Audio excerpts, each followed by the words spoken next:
Bismillahirrahmanirrahim. Alhamdulillahi rabbil alamin. Wassalatu wassalamu ala asyrafil mursalin wa ala alihi wa sahbihi ajma'in. Qala al-mu'allif rahimahullah ta'ala wa nafa'ana bi'ulumihi wa 'ulumihi fid-dharain amin.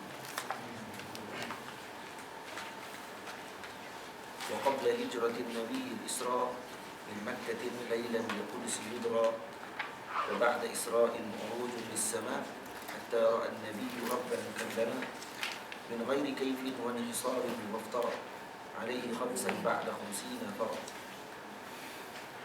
Jadi kita masuk dalam apa dah? Hidup.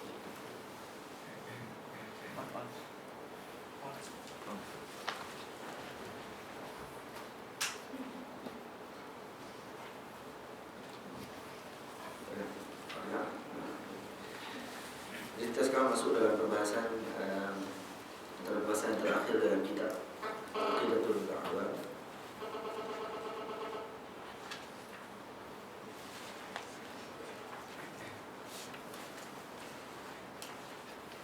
Iaitu bab berkaitan dengan hijrah, berkaitan dengan Isra Nabi sallallahu alaihi wasallam. Berkata Syekh, wajib bagi kita setiap mukallaf untuk beriktikad bahawa Allah Subhanahu wa taala telah memuliakan Nabi Muhammad sallallahu alaihi wasallam dengan diberikan anugerah Isra dan Mi'raj pada waktu malam. Sebahagian kata Isra dan Mi'raj ini berlaku dalam 4 saat atau 3 atau aqall min dhalik. 4 saat maksudnya maksudnya 4 jam atau maksudnya 4 minit ataupun 4 detik, itu maksudnya. Sekejap sangat dengan waktu kita. Tapi Allah Subhanahu wa taala menjadikan waktu tersebut seumpama panjangnya, boleh melakukan semua benda yang dibuat oleh Nabi SAW. Daripada Makkah Al-Mukarramah ke Baitul Maqdis, daripada Baitul Maqdis uruj ila sama, naik lagi pertama, kedua, ketiga sampai yang ketujuh, kemudian turun naik pula daripada 7, daripada Sidratul Muntaha ke langit yang ketujuh, yang ke langit yang ke-6 dengan Nabi Allah Musa AS. Banyak perbincangan kita dalam perjalanan ini. Semua itu dalam masa 4 saat. Di saat ini tak ada kita nak terjemah kata 4 jam pun tak tentu, sebab boleh jadi 4 jam. Sebab kalau ada riwayat yang sebut Nabi SAW bila balik semula ke Makkah, masuk semula ke dalam selimut Nabi SAW, selimut Nabi masih panas.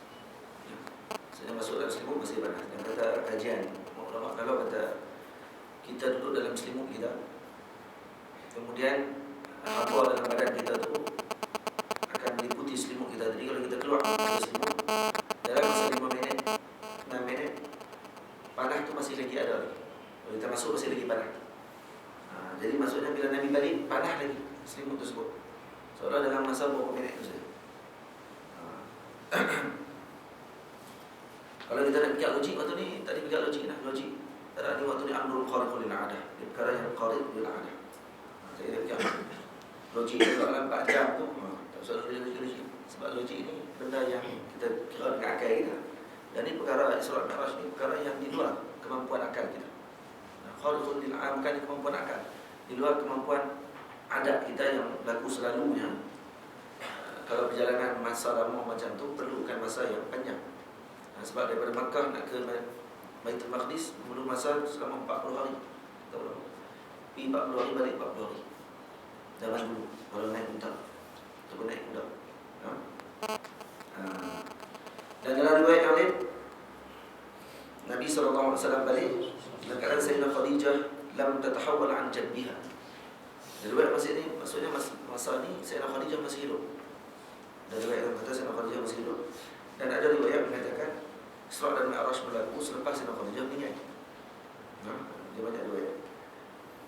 Wa fi riwayatin annahu raja'a qabla an yabruda mahalluhu sallallahu alaihi wasallam. Dalam riwayat sebut Nabi SAW balik dalam keadaan an yabruda mahalluhu qabla an yabrud.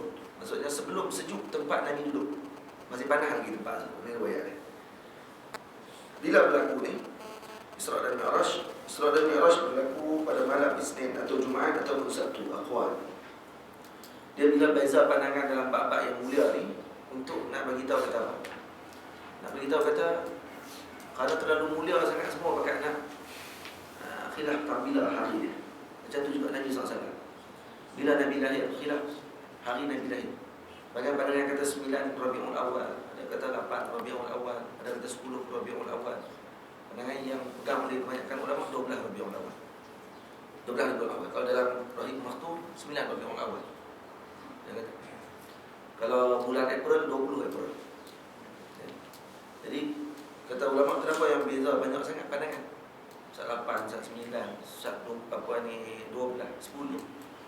Kerana semua masa tadi nak suruh kita raikan perkara tersebut dengan kegembiraan pada Nabi SAW. Lepas tu berlaku khilaf dalam perkara tadi.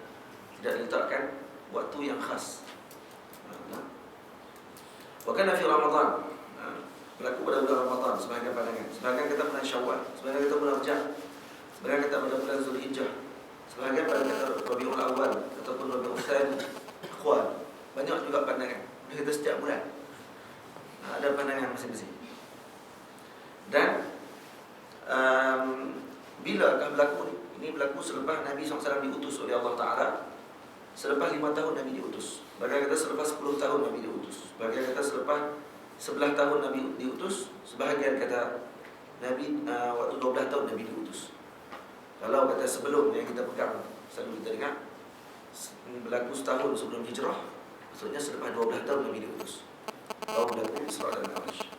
Tapi yang masyhur, berlaku peristiwa ini pada malam Isnin, malam yang ke-27 daripada Syahrul Rajab, qabla hijrah bisanah.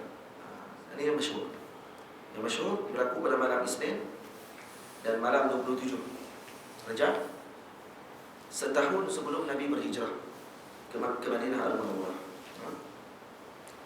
Dan berlaku Isra dan Mi'raj ini min Makkah ila Baitul Maqdis ala al-Buraq. Baik, Syekh sebut di sini min Makkah, daripada Makkah terus. Jadi Makkah ni adakah haula Makkah ataupun Masjidil Haram. Pada Al-Quran Allah sebut subhanalladzi asra bi'abdihi lailan minal Masjidil Haram. Jadi macam min Makkah, patutnya qad waqa'a Isra minal Masjidil Haram ila Baitul Maqdis. Kenapa min Makkah di sini? Dia kata itlaqul majaz. Imam Syekh berpandangan, dan memang Syekh mazhab Syafi'i. Mazhab Syafi'i, Imam Nawawi berpandangan Masjidil Haram adalah Masjidil Makkah wa ma haulah, dan yang keliling dengan Makkah. Masuklah semua Makkah tersebut adalah dikira Masjidil Haram. Ini pandangan Imam Nawawi radhiyallahu anhu. Dan ini sebagai pandangan ulama yang kata tidak ditahdidkan Nabi di dalam Masjidil Haram tersebut. Dan Nabi diisrakan daripada rumah Ummu Hani. Rumah Sayyidatina Ummu Hani waktu ketiga itu berada di luar daripada Masjidil Haram. Dan di riwayat sebut minal Masjidil Haram tu, daripada Makkah, daripada Sayyidatina Ummu Hani dibawa ke Bi'ru Zamzam. Dibawa ke sana, kemudian daripada situ baru diangkat oleh Allah Ta'ala baru dibawa ke Baitul Maqdis. Jadi riwayat digabung. Imam Nawawi radhiyallahu anhu antaranya pandangan mengatakan Makkah dan seluruh kawasan Makkah, tanah haram tu dikira sebagai Masjidil Haram. Sebab tu kalau kita sembahyang di Makkah, sembahyang di mana pun pahalanya 10,000 kali ganda. Bukan di masjid saja. Rahsia. Kita pergi Makkah, kita pergi ke masjid, bayar di hotel macam mana? Tak rahsia boleh kan? Ulama tahu semua. Bayar di hotel, pahala sama 10,000.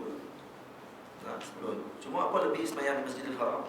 Kerana jemaahnya ramai dan melihat Kaabah al-Musharrafah. Itu yang mulia.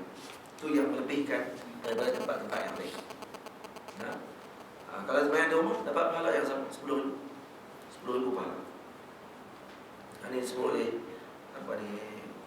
guru saya mulia Syekhuna Ahmad Rukhili radhiyallahu ta'ala. Disebut dalam kitab Majmu'. Masalah. Ini kalau cerita kat rombongan, dia mula lepas tu nak malas pergi ke masjid. 10,000 juga. Hotel pun bayar ke masjid DP tu 10,000 juga. Masjidil Haram semua kan. Betul, memang betul. Cuma lebihnya tentang jemaah tu. Dan wali-wali Allah Ta'ala yang sangat ramai dalam Masjidil Haram. Kita tak tahu di mana satu wali.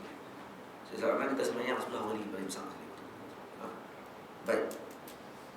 Jadi dimasukkan dengan Makkah ni maksudnya dalam Quran Allah Subhanalladzi asra bi 'abdihi lailan minal masjidil haram ila al-masjidil aqsa alladzi barakna hawlahu linuriyahu min ayatina innahu samii'un basir. Baik. Ayat tersebut disebut dengan subhana. Subhana ni kalau selalunya orang sebut untuk nak bagi tahu ta'ajjub. Itu disebut subhana. Subhanallah. Maksudnya selalunya ni perkara yang ta'ajjub kalau dilakukan oleh sesuatu. Seolah Allah Ta'ala nak kata apa? Ini satu perkara yang ajaib yang berlaku. Dan semua dimulakan dengan subhana. Sebagai riwayat lagi kata, ada sebagian ulama sufi kalau menterjemahkan subhanalladzi asra bi 'abdihi lailan minal masjidil haram. Subhana kata para ulama sufi, kalau kata kita nak menuju ke satu tempat yang hebat, yang besar. Nah, subhanalladzi. Subhanalladzi maksudnya kamu kena bersihkan dulu Maha suci Allah Ta'ala. Sebab bila mana disebut tentang Isra' dan Mi'raj, kita akan gambarkan bahawa Nabi SAW pergi ke Sidratul Muntaha dan bertemu dengan Allah. Bertemu dengan Allah, maksudnya adakah Allah bertempat? Adakah Allah Ta'ala itu ada di langit yang ke atas pada langit yang ke-7? Itu tempat tu. Bila tempat, adakah Allah duduk di tempat tertentu? Subhana. Nah, subhanalladzi asra. Maksudnya Maha suci Allah Ta'ala daripada perkara yang kamu fikirkan tadi. Maksudnya apa? Kalau kata kamu nak membaca Isra' dan Mi'raj, perlu membaca dengan akidah yang benar. Maksudnya bukan dengan fahaman yang tidak benar. Jadi kena sucikan akidah kita daripada tashbih, tajsim dan sebagainya. Dan sebab tu kenapa disebut subhanalladzi asra? Asra ni maksudnya berjalan malam. Suri, atau suri, Suri maksudnya daripada asra, ambil daripada mustaranya suri. Suri asra. Asra maksudnya dijalankan pada waktu malam. Jadi jalan waktu malam, lailan. Subhanallah asra bi 'abdihi lailan. Lailan tadi ini adalah ba'dul lail maksudnya. Maksudnya bukan sepenuh malam. Sebab kalau asra saja disebut, tidak disebut lail, maksudnya kita akan faham bahawa Nabi berjalan sepanjang malam tersebut. Tak, bukan jalan sepanjang malam, sebahagian daripada malam tersebut. Itu yang jadi khilaf. Ada 4 saat. 4 jam ataupun 3 jam, 5 jam, 5 minit, 6 minit, wallahu a'lam. Atau pandai. Kemudian disebut abdi, bi'abdihi. Disebut bi'abdihi, abdun yatakawwan minal jasad war ruh. Jadi ini khilaf yang menolak khilaf ulama-ulama yang mengatakan Nabi Isra' dan Mi'raj hanya dengan ruh sahaja, bukan dengan jasad. Ya, Allah Ta'ala sebut asra bi'abdihi. Sepatutnya Allah kalau kata Isra' dengan ruh, Allah Ta'ala akan sebut asra bi ruhihi. Allah Ta'ala sebut bi'abdi. Maksudnya bil ruh wal jasad sekali. Bukan mimpi. Minal masjidil haram. Masjidil haram kita bincang ni. Yang kan maksud Masjidil Haram tu adalah Makkah Al-Mukarramah seluruhnya ataupun masjid itu sendiri ataupun Kaabah tu. Ini khilaf. Sebab tu dalam Syekh Abdul Safar sebut dalam fatwa dia, beza di antara Makkah dengan Makkah. Al-Quran ada sebut Makkah, ada sebut Makkah. Kata Syekh Abdul Safar sebagai ulama berpandangan Makkah seluruh masjid seluruh Makkah itu panggil Makkah. Makkah itu adalah khusus Kaabah Al-Musharrafah. Jadi Kaabah Al-Musharrafah dipanggil Makkah. Jadi orang tanya kenapa Mim dan Iba pula? Ada nama lain? Ya, itu salah satu pandangannya, ada nama lain. Ini Allah Ta'ala nak gunakan dalam Quran dengan panggilan semua orang yang pernah sebut nama tentang Makkah. Ada pernah sebut Makkah, ada sebut Makkah. Dan pandangan Syekh Abdul Safar sebut Makkah juga adalah pandangan menunjukkan maksudnya adalah Kaabah Al-Musharrafah itu sendiri. Dan kemudian ila Masjidil Aqsa. Masjidil Aqsa, Aqsa maksudnya Al-Qasi. Maksudnya masjid yang paling jauh antara Mekah dengan dia jauh, iaitu Masjidil Aqsa yang disebut sekarang terkenal di Palestin. Dan antara dua tempat ni beza masanya 40 hari perjalanan menggunakan binatang tunggangan. Kemudian Allah Ta'ala sebut pula Makkah Masjidil Haram, Masjidil Haram, Masjidil Aqsa. Lepas tu bila disebut Masjidil Aqsa, kata ulama, bila disebut kena ni sir dalam Al-Quran, Allah Ta'ala tak sebut ila masjidi fi Palestin. Kenapa tak sebut itu? Bila tu Masjidil Aqsa, Aqsa ni sirah mubalaghah. Sirah mubalaghah. Bukan sirah mubalaghah, sirah dia. Isim apa tu? Aqsa ni. Sebut tafdil. Bukan mubalaghah, tafdil. Al-Aqsa. Maksudnya ada yang tengah, yang khasi. Apa masjid yang khasi? Kan masjidillah, bila Allah Ta'ala sebut Subhanalladzi asra bi'abdihi lailan minal masjidil haram ila al-masjidil aqsa. Pergi ke Masjid Al-Aqsa. Maksudnya ada satu lagi masjid yang tidak disebut. Jadi Masjidil Khasi. Apa Masjidil Khasi? Masjid Nabi SAW. Betul kata ulama-ulama sebenarnya dalam ayat itu bukan sebut dua masjid, sebut tiga masjid sebenarnya. Dari segi maksud ayat sebut minal masjidil haram ila al-masjidil aqsa, maksudnya ada satu tengah-tengah. Ada masjid yang tidaklah terlalu jauh sangat, dekat-dekat nak jauh, tengah-tengah. Ini Masjidil Khasi, yakni Masjid Nabi SAW. Waktu itu tak ada lagi. Sebab tu Nabi singgah di Taibah, sembahyang di Taibah 2 rakaat. Dalam riwayat sebut sembahyang 2 rakaat di Taibah, dan di situlah tempat dibinanya Masjid Nabi SAW dalam kebun kurma. Dan Nabi sembahyang di situ dengan Sayyidina Jibril alaihi salam. Ini apa? Ada semua masjid disebut di situ. Dan kenapa disebut masjid-masjid ini? Soalnya Nabi Allah Subhanahu wa taala barakna haulahu, dan kami berkati tempat yang kelilingnya. Keliling dari barak maksudnya Allah Ta'ala menyebarkan kebaikan dan juga rahmat Allah Ta'ala ke tempat yang keliling dengan bumi-bumi tersebut, masuk Mesir dan sebagainya. Nak bagi tahu, kata bumi-bumi ini sangat penting untuk dijaga.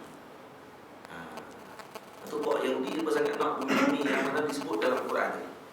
Makkah, Masjidil Haram, Masjidil Haram, Masjidil Aqsa, Masjid Nabi SAW. Kemudian wa ma hawlahu. Daripada pada Masjidil Aqsa, tak dapat lagi sebenarnya. Tak dapat secara sepenuhnya sebab masih lagi berlaku penentangan. Sampai akhir zaman ni Islam akan dapat balik. Tapi syarat dia Subhanalladzi asra bi'abdihi lailan minal masjidil haram. Kamu nak pergi ke Masjidil Aqsa, kamu kena bawa manhaj seperti Nabi sallallahu alaihi wasallam. Allah sebut Masjidil Aqsa dah tadi. Kamu nak dapat tempat ni, kamu nak untuk kuasai bumi-bumi ni, mau tak mau kamu kena subhanalladzi. Kamu kena sucikan dulu akidah kamu, kamu kena sucikan dulu pegangan kamu. Dan kalau kamu orang yang tidak suci akidahnya, kamu tidak akan dapat untuk nak pegang tempat-tempat ini. Yang pegang Masjidil Aqsa, yang dalam sejarah dan bumi-bumi yang besar, semuanya orang-orang yang akidahnya adalah suci. Sayyidina Imam Salahuddin Al-Ayyubi, akidahnya Asy'ariyah, dan mentazihkan Allah Ta'ala. Sayyidina Muhammad Al-Fatih yang buka Konstantinopel, yang Nabi sebut dalam hadis, khairul amir wa amiruha wa khairul jaishi zalikal jaish. Yang terbaik amirnya adalah amir zalikal jaish, dan juga yang terbaik tenteranya adalah tentera bagi ketua tersebut. Terbaik di sini, terbaik di segi apa? Memang bincang banyak. Adakah terbaik strategi? Tak. Salah satu. Yang paling terbaik adalah terbaik dari segi akidahnya, terbaik dari segi akhlaknya, terbaik dari segala segi, baru dia untuk kuasai Konstantinopel. Baik, adakah sebelum ni ulama-ulama sebelum ni Sayyidina Abi Ayyub Al-Ansari, adakah tidak baik strategi dia? Adakah tidak baik akidah? Tak. Allah Ta'ala nak beritahu kata zaman orang dah rosak akidah, zaman tu ada orang yang baik akidah. Orang ni yang akan pimpin. Nampak tak? Sebab pemimpin yang besar ni dia akan lahir daripada kerosakan zaman yang ada pada kita. Dia lahir di tengah-tengah. Nabi SAW lahir di Makkah Al-Mukarramah, yang mana dikelilingi oleh kerosakan di seluruh tempat di kawasan-kawasan sekeliling. Rom dengan fahaman yang rosak, falsafah dan sebagainya, yang sampai melawan dengan Tuhan. Kalau kata di India dengan Majusi, dengan fahaman menyembah api. Kalau di mana lagi? Di Yaman dengan Abraha, waktu ketiga sebut. Kemudian di sebelah mana lagi? Rom lah kan, Makkah di sini, Rom. Parsi di sebelah sini, Parsi pun Majusi. Yang sebelah sini, India pun Majusi. Kemudian masuk bawah sikit, Yaman pun orang panggil Allah sama Abraha, dan juga pahaman-pahaman yang melawat dengan Tuhan. Jadi keliling. Terbelah ni pula geng-geng Mukhawqis. Geng-geng bukan Mukhawqis, geng-geng Kristian. Geng Kristian bukan semua sebelah Mesir. Waktu ketika Khimti yang megang kawasan Mesir. Jadi keliling kawasan tersebut dalam kawasan kerosakan semua, dengan akidah yang tidak benar, dengan fahaman yang dah masuk, kecuali Makkah Al-Mukarramah, Hijaz, yang waktu tidak masuk fahaman apa-apa. Kecuali seorang yang paling jahat, Amru, yang dia bawa masuk berhala daripada Syam. Dia yang bawa balik berhala. Kemudian sekok dia berhala, menentak berhala patung tu. Lepas tu pakai pecah berhala lain pula. Kena buat lain pula, di satu tak cukup, buat 4 lain pula. Jadi banyak, sampai ada 365 berhala di keliling Kaabah al-Musharrafah. Nampak? Ini yang paling jahat sekali. Dia ni yang paling jahat. Laknat Allah Ta'ala kerana dia yang membawa musyrik, syirik di bumi Makkah al-Mukarramah. Walaupun begitu, pahaman mereka masih lagi khalis. Tidak ada pahaman dan campuran. Tak ada pahaman falsafah yang campur, tidak ada. Sebab tu mereka ni masyarakat ummi yang tidak membaca pahaman yang lain. Mereka tak ada baca berkenaan buku-buku beda, tak ada baca buku-buku pahaman filosof dan sebagainya. Maka Nabi lahir di situ. Itu antara sejarah kenapa Nabi. Jadi kalau ulama keluarkan hukumnya, orang yang hebat ni dia akan lahir daripada keliling yang hebat, tapi dia dijaga oleh Allah Ta'ala. Dijaga oleh Allah Ta'ala. InsyaAllah. Baik, baca lagi. Dan waktu Isra dan Mi'raj, dan saya pernah ceramah di sini, Isra dan Mi'raj, Nakbah Palestin. Ada lagi itu kan? Ada lagi itu. Boleh tengok lain tu boleh. Dan itu saya syarah berkenaan dengan ayat surah Al-Isra, ayat 1 sampai ayat ke-12 atau ayat ke-10. Ayat ke-10. Dan kaitannya dengan apa ni, Palestin, dan kaitannya dengan pembukaan kota Palestin. Boleh buka panjang tu, buka 2 jam. Boleh tengok. Baik. Isra dan Mi'raj berlaku daripada Makkah ke Baitul Maqdis ala al-Buraq. Nabi naik Buraq. Dan Sayyidina Jibril di sebelah kanan Nabi, dan Sayyidina Mikail di sebelah kiri Nabi SAW. Lepas Nabi SAW sebut di sini. Dalam riwayat Imam Barzanji disebut, wa asra bihi rabbi min al-hijri laylatan ila al-masjid al-aqsa li ru'yati hannani kama al-badru fi dajin min al-layli qad sara wa jibril ma'a mikala ma'hu yasirani. Maksudnya Allah Subhanahu wa ta'ala telah membawa Nabi SAW pada waktu malam tersebut. Jadi kalau orang tu heran, macam mana boleh berjalan sangat-sangat? Itu Nabi Subhanallah, Subhanalladzi asra bi'abdihi. Maha suci Allah yang membawa, bukan kamu yang bawa. Allah yang bawa. Allah bila Allah Ta'ala bawa, maka tidak ada masa pada ketika itu. Allah tidak perlu kepada masa. Nah, masa ni kita yang nak kena ada masa tu. Nak kena jalan 40 hari, nak kena pergi ke sini berapa minit, nak kena main ke sini berapa jam. Nah, Allah tidak perlu kepada masa. Karena masa tu Allah yang jadikan. Maka bila dah Tuhan yang bawa, Tuhan yang tidak perlu kepada masa, yang tidak diliputi oleh masa, yang membawa hamba-Nya, maka kalau kita tidak mengikut kepada masa yang diikut pun tak ada masalah.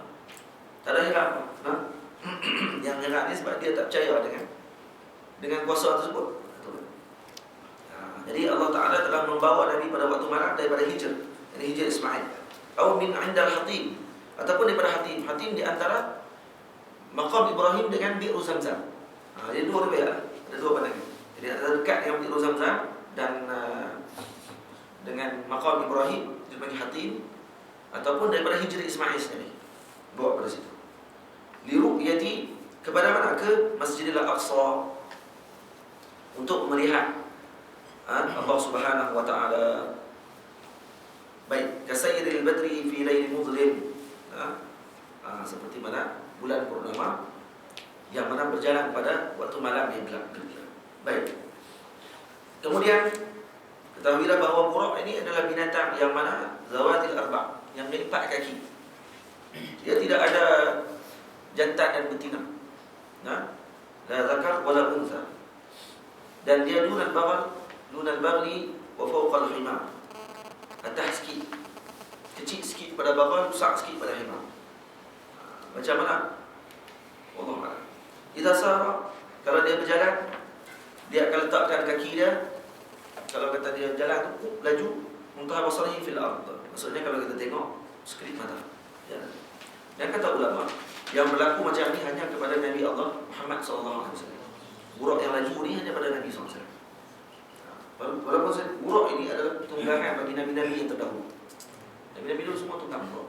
Lepas tu bila Nabi SAW sampai di Masjidil Aqsa, Nabi ikat buraq di tiang buraq. Sekarang ni terkenal tiang buraq, yang mana sekarang Pok Yahudi sedang nak hancurkan tiang buraq. Dan buraq ni dia pernah hancur.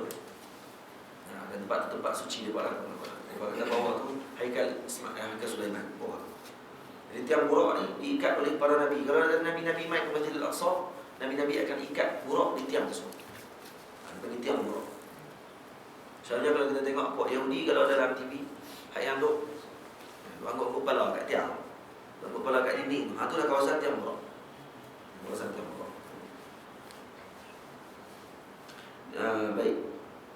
Kenapa namanya buruk? Tidak contoh penuh mana? Contoh sikit-sikit gitu. Kenapa namanya buruk? Karena ambil daripada barq. Bisyiddati sur'ihi. Syiddati sur'ati sayrihi. Karena terlalu laju macam kilat. Ataupun daripada perkataan barik. Barik maksudnya bayar. Alladhi huwa afdalul alwan. Warnanya putih. Nampak tak? Karena ada apa? Ada di antara putih itu sikit, ada sikit tumpuk-tumpuk hitam. Tak putih benar. Jadi Allah Subhanahu wa taala menghantar Buraq kepada Nabi SAW daripada syurga, ijlalan wa ta'zima, untuk nak mengagungkan Nabi SAW. Jadi seorang kalau kita nak dijemput oleh orang yang dia paling cintai, maka dia tidak akan jemput suruh orang tu mai sendiri. Dia tak kenderaan. Boleh tak Allah Ta'ala terus nak angkat Nabi daripada Masjidil Haram, terus naik ke Sidratul Muntaha. Tak Maha Kuasa untuk buat perkara tersebut. Tapi Allah Ta'ala hantar Buraq untuk naik Buraq pada ketika itu. Untuk Buraq kan apa ni? Sebagai ta'zim, naik kenderaan. Jadi kalau dihantar dengan kenderaan ni, kita orang Raja Kedah nak jumpa, Raja Selamat nak jumpa kita. Jadi dalam perjalanan, dia jemput kita pemain watikah, lepas tu dia suruh main diri naik bah. Maksudnya tak apa nak kemah lagi lah. Tak sebab tu silalah main, dia naik bah diri tu. Tak apa nak kemah. Maksudnya dia tak apa nak saja jemput gitu-gitu ya. Tapi kalau dia jemput dengan sebab utusan yang penting, maka dia akan hantar kereta dia, Bentley ya. Hantar pampuk, parking depan rumah tu, kita naik sampai di istana. Baik. Itu baru kata utusan yang hebat. Macam tu juga Nabi dihantar dengan Buraq. Dihantar dengan binatang yang paling hebat. Kenapa hantar Buraq? Kenapa tak hantar jet? Kenapa tak hantar jet? Kenapa tak hantar kereta Mercedes Bentley? Tak jalan sampai ke Jordan dulu. Naik Bentley. Sana Jibril bawa. Tengok Ferrari, Lamborghini. Kenapa tak bawa yang tu? Karena kalau bawa yang tu, boleh, tak ada masalah. Tapi kalau Nabi nak cerita balik ke orang Quraisy nanti, pening. Nabi cerita, aku naik satu kenderaan yang dia ada 4 tayar. Tayar tu pun dia buat pening. Tak apa tayar. Lepas tu dia ada lambat kuda. Dia lambat kuda tapi dia bukan kuda. Ada steering. Dia tekan, tak. Orang panggil Lamborghini. Kalau Nabi sebut gitu, dia tipu lah. Hak terang naik Buraq pun dia pada tak percaya lah. Kalau cerita naik benda-benda gitu. Lepas tu Nabi Allah Ta'ala hantar Buraq antar tujuan untuk sesuai dengan zaman Nabi SAW, dengan binatang yang ada pada keliling Nabi. Sebab tu Nabi boleh cerita Dunal bighal fawqa al-himar. Jadi orang boleh rupanya dia gitu. Dia binatang sesuai dengan zaman Nabi SAW. Itu antara hikmah dia. Antara hikmah kenapa dia hantar Buraq. Kenapa tak hantar benda lain. Allah Ta'ala Maha berkuasa dalam perkara tersebut. Malah kalau hantar yang lain pun tidak lebih mulia daripada Buraq tersebut. Karena Buraq ni adalah makhluk Allah Ta'ala yang punya perasaan. Dan dia melindungi Nabi SAW. Jadi tetap lebih mulia daripada kereta, tetap lebih mulia daripada jet dan sebagainya. Dan Allahumma salli ala Muhammad. Lepas tu di sini sebut ala anna 'adatal muluk idza istada'a wahidun minhum insanan min qawasihi ba'asa ilaihi bimarkubin salim ay rafi'. Jadi kalau kata adat muluk, raja-raja kalau nak jemput orang yang mana khas, dengan jemputan yang khas, maka dia tidak akan hantar saja, melainkan dia dihantar dengan kenderaan yang paling mulia untuk nak bawa liyuhdirahu ilaihi, untuk membawa dan juga jumpa dengan raja tersebut. Jadi Nabi Allah Subhanahu Wa Taala menghantar Buraq. Baik. Dan Buraq ditinggal oleh Nabi SAW, diikat di sakhrah allati kana yajlisu 'alaiha Daud alaihi salam. Atas batu yang mana duduk Nabi Allah Daud alaihi salam. Dan juga Nabi Allah Sulaiman alaihi salam. Sampailah Nabi kembali semula untuk balik ke Makkah Al-Mukarramah, maka Nabi buka balik ikatan tadi dan naik Buraq dan balik semula ke Makkah Al-Mukarramah. Dan antara lain kenapa Nabi diisrakan oleh Allah Ta'ala daripada Makkah ke Masjidil Aqsa dulu, tidak naik terus ke Sidratul Muntaha. Pandangan pertama sebut karena pintu langit ada di Masjidil Aqsa. Pintu dia di situ. Yang kedua karena Allah Ta'ala nak bagi tunjuk kepada Nabi SAW linuriyahu ayatina, untuk kami tunjukkan kebesaran kami di sekeliling perjalanan tersebut. Kemudian kalau kata Nabi naik daripada Masjidil Aqsa, Masjidil Haram, terus naik ke Sidratul Muntaha, maka esok kalau Nabi cerita kepada golongan musyrikin, maka mereka akan lebih ingat yang lebih tu. Mana ada orang pernah naik ke langit. Jadi kalau Nabi tu kata semalam aku naik ke langit, dia tak tanya apa-apa. Boleh aman. Naik bila mana pun. Tapi bila Nabi habaq ke tepi ke Masjidil Aqsa, daripada Masjidil Aqsa naik ke langit. Yang tu mereka boleh nak tanya sebab mereka pernah pergi Masjidil Aqsa. Dan dalam perjalanan tu mereka pernah tengok tempat-tempat tertentu yang mereka lalu. Lepas tu mereka boleh tanya sebab mereka tahu Nabi tidak pernah ke Masjidil Aqsa. Kecil tu, waktu Nabi ke Syam, dan Nabi tak sampai Masjidil Aqsa. Tak sampai ketika berumur 12 tahun dengan Sayyidina Abi Talib. Waktu sampai di tengah jalan tu kan kena patah balik. Waktu Nabi patah balik, Nabi tidak sempat untuk sampai ke sana. Jadi Nabi tak pernah sampai Masjidil Aqsa. Jadi tahu sejarah Nabi, tahu kehidupan Nabi ni macam mana. Hanya banyak duduk di Makkah. Selepas hijrah baru Nabi pergi ke Madinah. Madinah tu baru Nabi pergi hijrah, waktu kecil dulu. Jadi kalau Madinah dia tak tanya orang sebab dia pernah Nabi pernah pergi Masjidil Aqsa.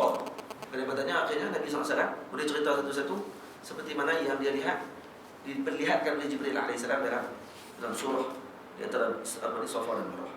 Baik. Ini yang berlaku masyhur dalam di sisi ahli ahwal. Anda ahli ahwali.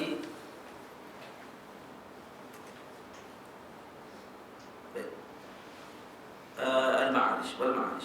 والذي دل عليه رواية البخاري أنه صلى الله عليه وسلم صعد مع البراق فوقع العروج من تلك الصخرة إلى حيث ما شاء الله بعد أن أذن جبريل عليه السلام وأقام وصلى رسول الله صلى الله عليه وسلم ركعتين إماما بجميع الأنبياء والمرسلين عليهم السلام في بيت المقدس كما قال زين العابدين البرزنجي في نظمه ومذ حل في البيت المقدس جمعت له الرسل والأملاك مع كل روحاني وقدمه جبريل صلى بجمعهم إماما وهم للحق أكثر إذعاني. Jadi dalam riwayat Imam Bukhari mengatakan bahawa Nabi SAW Sa'ida ma'al buraq fawqa al-uruj min tilka as-sakhra ila haitsu ma syaa Allah. Jadi Nabi naik Mi'raj daripada mana? Daripada batu yang tempat diikat buraq. Jadi ada pandangan yang sebut buraq diikat di tiang buraq dekat Masjidil Aqsa. Pandangan lagi sebut diikat di sakhrah, batu besar yang dulu sekarang ni di orang panggil apa? Dom. Orang panggil dom kubah. Kubah kuning. Bagaimana bahasa Arab? Kubah tu sakhrah. Waktu sakhrah, kubah kuning yang kita duk tengok dalam tambak daripada letak kubah kuning, bentuk dia pentagon ke apa? Ke hexagon lah. Apa dia? Jadi bentuk ada 8 segi tu, bawah tu ada batu, dalam tu ada batu. Batu tu nak terbang kali dengan Nabi SAW. Dan batu tu diletakkan kayu di bawah. Yang kata ada sebab ada seorang ibu mengandung masuk tengok bawah, gugur kandungan. Gugur kandungan sebab terkejut tengok batu tu terapung. Tak ada sangkut dengan tali bawah. Akhirnya kerajaan Palestin waktu tu bubuh kayu. Tak kayu sebatang untuk nak tampung batu tersebut. Nak bagi elak orang terkejut. Gugur tu terkejut tengok batu terapung. Batu besar tu. Batu tu besar. Sehingga boleh buat masjid tu, buat batu sakhrah. Satu yang buat Yahudi untuk tunjuk kita gambar batu sakhrah. Dia tak tunjuk gambar Baitul Maqdis. Masjidil Aqsa dia tak tunjuk. Mereka nak untukkan Masjidil Aqsa. Dan ini lubang-lubang di bawah Masjidil Aqsa sangat banyak. Lubang ni dia akan putus dulu. Allah tak selamatkan insya-Allah. Lubang tu akan tutup. Baik. Jadi Nabi SAW Isra dan Mi'raj. Isra ni adalah jalan malam daripada Masjidil Haram ke Masjidil Aqsa. Manakala Uruj ataupun Mi'raj, Nabi naik daripada Masjidil Aqsa ke langit. Sampailah ke Al-Arsh. Baik. Kan Nabi jalan tu dengan roh. Ataupun sagi orang pandangan daripada Makkah ke Masjidil Aqsa tu dengan jasad. Daripada Masjidil Aqsa nak naik ke langit pula dengan roh. Nah, roh tu dengan jasad dan roh. Nah. Baik. Dan kemudian di sini disebut sebahagian pandangan ulama-ulama yang mengatakan, sebahagian pandangan kata berlaku Isra dan Mi'raj ni sekali malam, sekali waktu tidur, sekali waktu jaga. Pandangan ini Isra dan Mi'raj ni, Isra pada malam tertentu, Mi'raj pada malam yang lain pula. Dia kata gitu. Dalam apa ni lagi disebut pandangan lagi Isra yaqadatan wal Mi'raj manama. Ini kata pandangan ni. Isra berlaku dalam keadaan jaga, dan kalau Mi'raj dalam keadaan tidur. Macam mimpi. Wa khilaf al-khilaf fi annahu yaqadatan aw manama khasun bil Mi'raj. Sebagai pandangan lain kata yang khilaf tu di mana? Di Mi'raj tu, bukannya di Isra. Isra tidak berlaku khilaf di pandangan yang seterusnya. Nah, dan yang kuatnya pandangan yang disebut adalah Isra Mi'raj berlaku dengan keadaan jaga dan tidak dengan keadaan tidur, roh dan jasad. Isra sabit dengan kitab dan sunnah dan ijma' para muslimin. Siapa yang ingkar Isra kafir. Siapa ingkar Isra dan Isra manakala Mi'raj sabit dengan hadis yang sahih, hadis yang masyhur. Siapa yang ingkar Mi'raj la yakfur wa bal yafsuq. Tidak kafir, tidak dikafirkan dia, tapi hanya fasik saja. Ini disebut oleh Imam Baijuri. Nah. Kenapa? Karena nas. Dan Quran telah sebut subhanallazi asra bi 'abdi, itu Isra jelas-jelas sebut dalam Quran. Kamu ingkar kafir tu karena kamu ingkar ayat dalam Quran. Ini ijma' para ulama muslimin. Berlaku perkara tadi dan apa? Maksudnya dia ingkar bukan taqilah tu. Tidak akan jaga dah. Dia ingkar tu Isra. Kalau sekat dia ingkar dalam keadaan jaga, dia kata dia pegang dengan pandangan tidur dan sebagainya, tu masih lagi dia percaya lagi Isra. Ini tak percaya langsung, kafir tu. Tapi siapa yang tak percaya Mi'raj, kerana Mi'raj ada sebut dalam hadis dan disebut dalam Quran, cuma tidak secara orang panggil apa? Zahir. Tak sebut zahir. Perlu takwil ayat tersebut. Nah. Walaqad ra'ahu fi nazlatin ukhra. Kan? Maka tabal fuadu ma ra'a. Kan ayat tersebut cerita berkenaan dengan dikatakan itu cerita berkenaan dengan Mi'raj. Tapi tidak sebut secara jelas. Baik. Cara ringkas talqis daripada kisah Isra dan Mi'raj. Apa dia? Nabi SAW didatangi oleh Sayyidina Jibril dan Mikail. Dan ada satu lagi malaikat yang ketiga yang tidak disebut nama. Ada 3 malaikat lah. Sebagian pandangan kata malaikat itu namanya Ismail. Nah, Ismail yakni sahibu sama'id dunia. Dia adalah pemilik langit yang pertama. Bukan pemilik, adalah penjaga langit yang pertama. Dan sebagian pandangan nama malaikat yang datang yang ketiga ni Israfil. Ya, di Hatib ataupun di Syekh bin Abi Talib. Syekh bin Abi Talib di kawasan kampung Abi Talib. Atau dalam istilah bahasa Arab kalau kata di Makkah Al-Mukarramah, orang Nabi SAW sebut hadis masal. Ada tak ingat? Nabi sebut dah, Ahlu Makkah adra bi syu'abiha. Ahlu Makkah adra bi syu'abihim. Bi syu'abihim. Apa maksudnya? Orang Makkah lebih tahu jalan-jalan di Makkah. Makkah ni, Masjidil Haram, dulu ni Bukit Bukau. Lah ni Bukit Bukau lah. Nah, cuma ada makin runtuh kan. Orang pakai buat hotel. Ya. Tapi kalau dulu memang Bukit Bukau semua. Kalau tak tertib jalan, lepas tu disebut perkataan tu, Ahlu Makkah adra bi syu'abihim. Orang Makkah lebih tahu Syekh ni macam kampung-kampung jalan-jalan, lorong-lorong tempat yang mana tahu di celah-celah bukit. Kalau tak erti, dia tak akan sampai ke Makkah. Dia akan sesat tengah bukit tu ya. Dan mungkin akan dimakan oleh binatang-binatang di bukit tersebut. Terima bukit apa semua. Jadi apa ni, Allah SWT, orang Makkah dia tahu. Lepas tu kena tanya ahli Makkah. Ahli Makkah adra bi syu'abihim. Baik. Saja cerita tu, cerita baik kait dengan Syekh bin Abi Talib. Ataupun di rumah Abi Talib, ataupun di rumah Ummu Hani, riwayat. Dia digabungkan di atas semua riwayat ni. Sebab tu ni kalau mengaji usul fiqh, dia bagi ta'arud bainal adillah, kan kita mengaji ta'arud adillah. Dalam ta'arud, dia peringkat pertama kalau berlaku ta'arud, yang pertama kalau boleh gabung dulu, jamak. Kalau tak boleh gabung di antara adillah tadi ni, baru kita tengok pula orang panggil apa? Dia panggil tarjih. tarjih. Tarjihkan mana satu yang betul. Maksudnya tengok pula kepada tarikh. Mana satu nas yang dulu, mana satu nas yang kemudian. Yang ni dahulu daripada yang ni, maka ni lebih rajih daripada yang. Kalau tak boleh semua tu baru tawakuf. Itu baru tawakuf. Tawakuf kalau ta'arud bainal adillah. Kalau tak ta'arud tawakuf. Ni kita senang-senang pun tak tawakuf. Tawakuf. Tawakuf. Dah gila kan. Maksudnya dia jawab tawakuf ni tak mengaji usul fiqh tahu mana tak ada. Tak ada. Baik.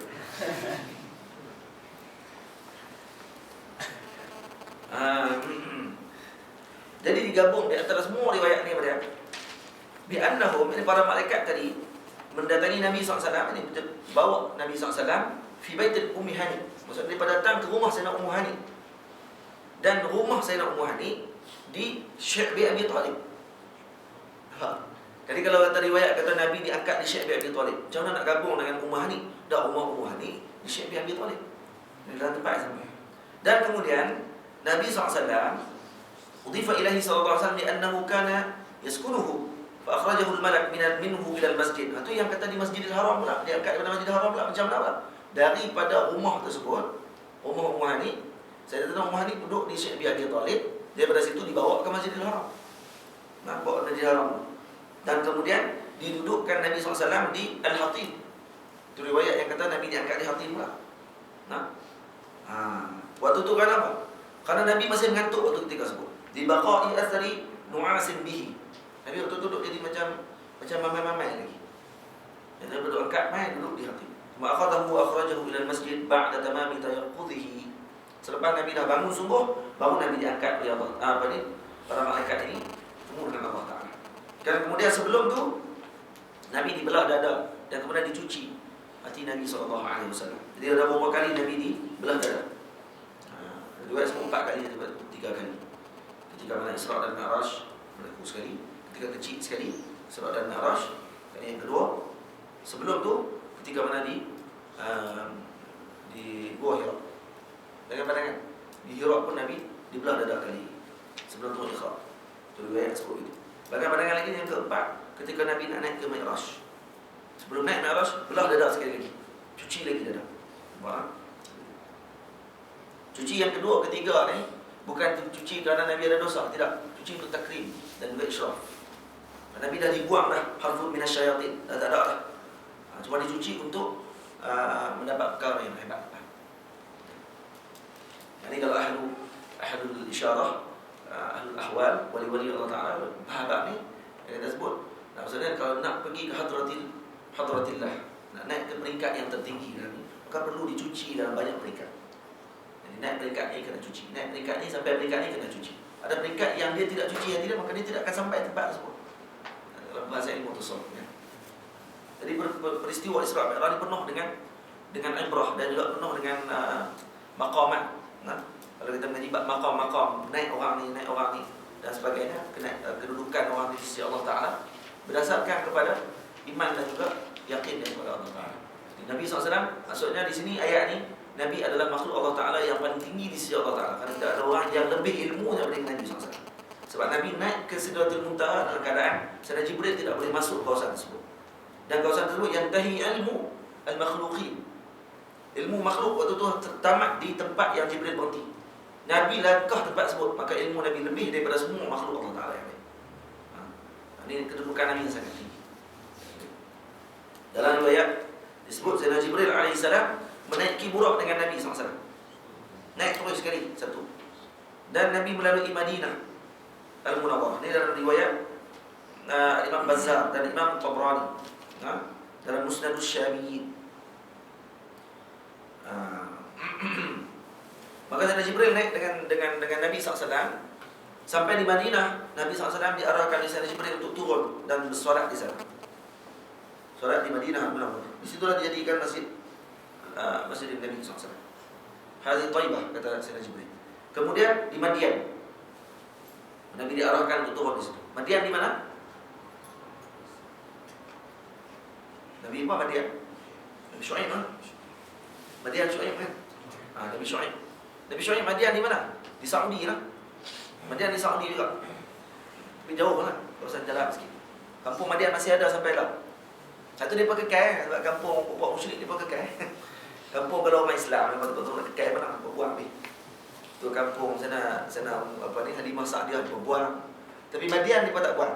Sebab ni kampung orang yang dimurkai Allah Taala. Pelik tu buat Saudi. Hak dimurkai semua dia simpan. Hak tak dimurkai dia buang dia.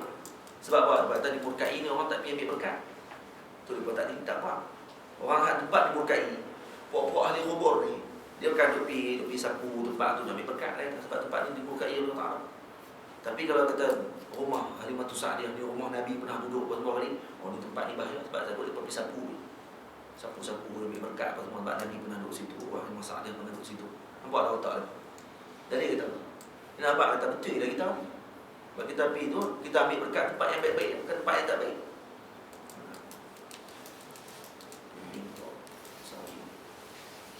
Dan juga di Baitul Laham.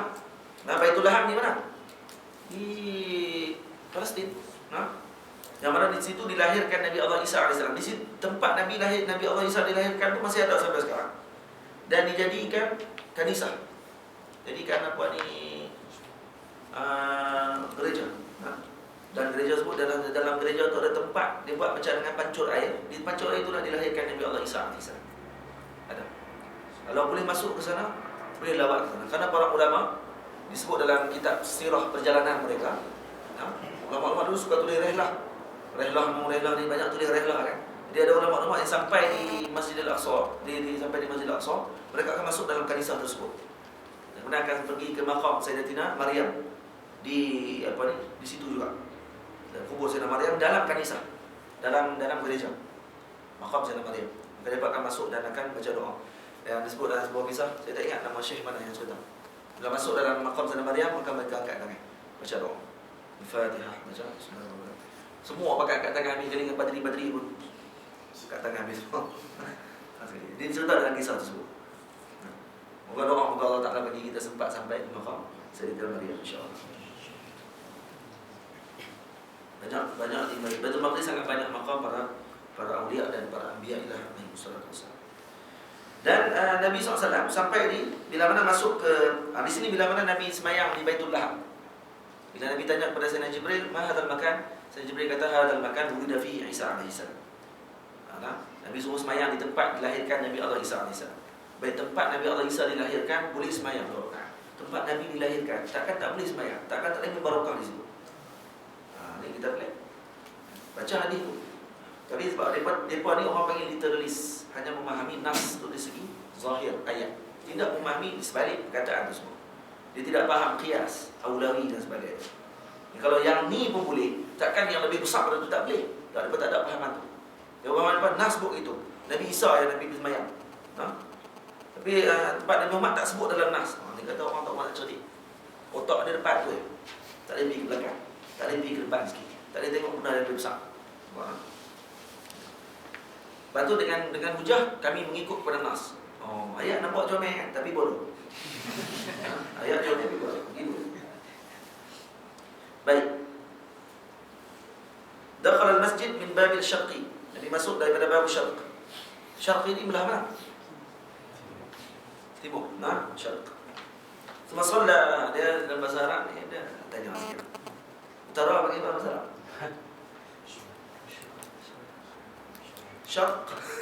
Apa bahasa Arab tadi timur? Syamal. Syamal apa ni utara? Janub selatan. Syarq timur. Barat Gharb. Barat daya.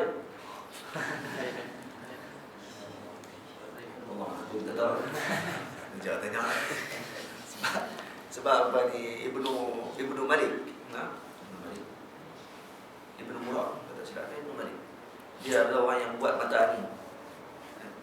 Kalau Marco Polo buat mata angin 8 saja. Hak kita nak guna di barat daya, timur laut, tenggara lagi dari hak kamu barat laut sebut. Barat daya sebut. Timur laut. Ada itu sebut. Itu lah. Dia tambah tupak tu lagi jadi 8. Ibnu Majid Islam, bukan Ibnu Murad, Ibnu Majid pelayar Islam dia buat 32 tu. 32 matanya. Nah, kalau 20 buat 8, dia 32. Nanti kalau buka kitab pelayaran dia, maka kalau tak tahu bahan tu, dia kata kalau dia 4 pulau ni duduk di matahari yang ke-30. Cari mana? Dah sebut apa matahari? Ini kata ahli ulama-ulama Islam. Dan dia ambil pula ilmu tu.